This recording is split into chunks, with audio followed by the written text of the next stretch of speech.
in deynta laynaga cafiyo deyntaasi haddaan ku soo celcelinay wax weyn bay inaga haysaa wax weyn oo dalkan u iman lahaa ayay inaga haysaa markaa inaan iska waraysanno oo gaashaanka u daruuro giddigeen intaan isku nimaadno waa arrin lagama maarmaana iyadoo de hawlihii kalena la wado waxaa kaloo meesha ku jira waxa weeye arrinta in deynta laynaga cafiyo dariiqa loo marayaa haba adkaadee waa dariiq xalaala oo fiican wey dariiq xalaala oo fiican wey arrinta deyn cafiska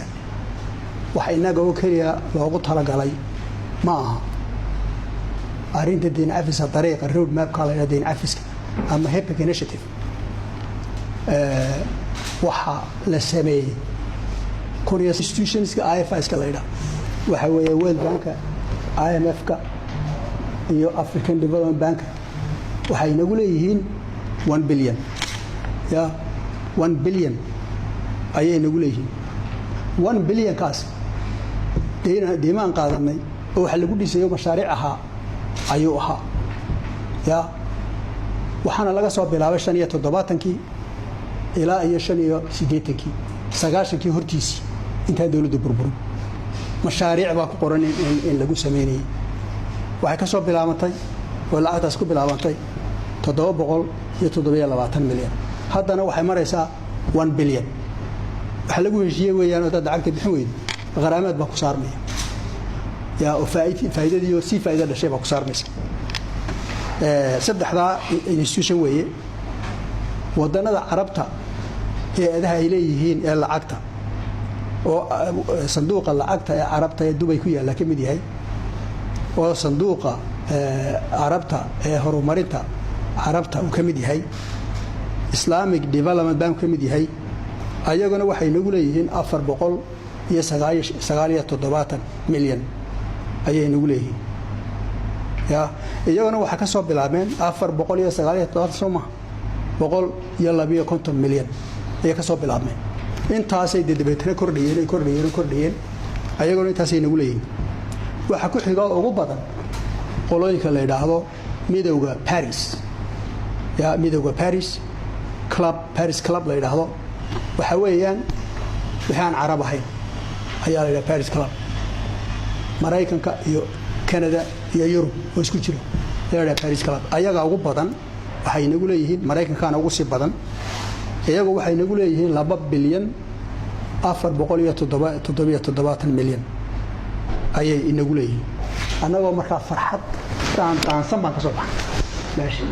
oo isqanjiirinayna ma ayaa ka soo baxay waxa kale oo galay 2 maalmood oo gooniye oo meel cidla isla tagnay bisha 7deedii iyo bisha 8deedii 7deedii baanu tagnay 6deedii baan tagaano 6deedii ilaa iyo 22keedii baan halka joognay inta maalin walba shir baan qolo la galay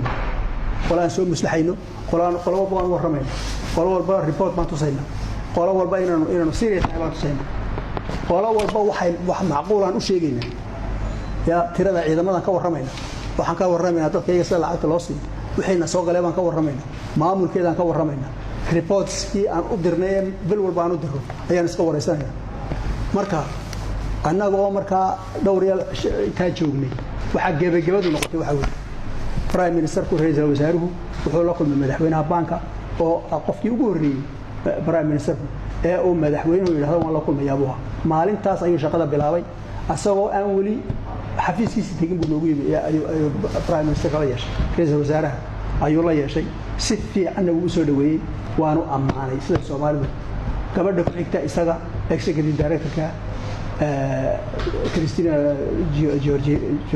Georgieva ayadana wala kulmay haddana inaga wada dhan baan la wada kulanay oo anaguna aan la socono prime minister iyaguna ay dhanyihiin ma la kulanay gabadha oo sareysa IMF-ta waan la kulanay Christine Lagarde madaxda kale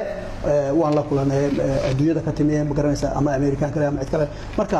annaga oo runtii aad u faraxsan oo stepka laga soo gudboon meel kala doonayna u guuro hadii la yiraahdo ayaa ka soo noqonay markaan ka soo noqonay marka round table-kii noo soo dhamaaday IMF-ta waxay noqotay inaan meel kale isla tagno annagoo kelidayaan Addis Ababa markaa tagay eegada intaasoo dhan waan maqnay waxaan doonaynaa sintani waxa weeye qof kasta oo askari ah in faraha laga qaado in farihiisa iyo magaciisa iyo nambarkiisa is yeeshaan baa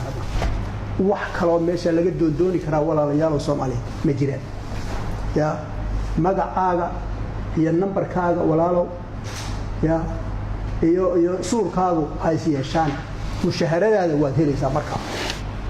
koow dadka intiisii badan way soo dhamaatay waa soo dhamaatay dad meelo badan oo fooga oo wax ka dhinaadeen ayaa jira wax kastaaba ha dhinaadaan nin askari ah oo legitimate macnaheedu waxa weeye xaqana macnaheedu waxa weeye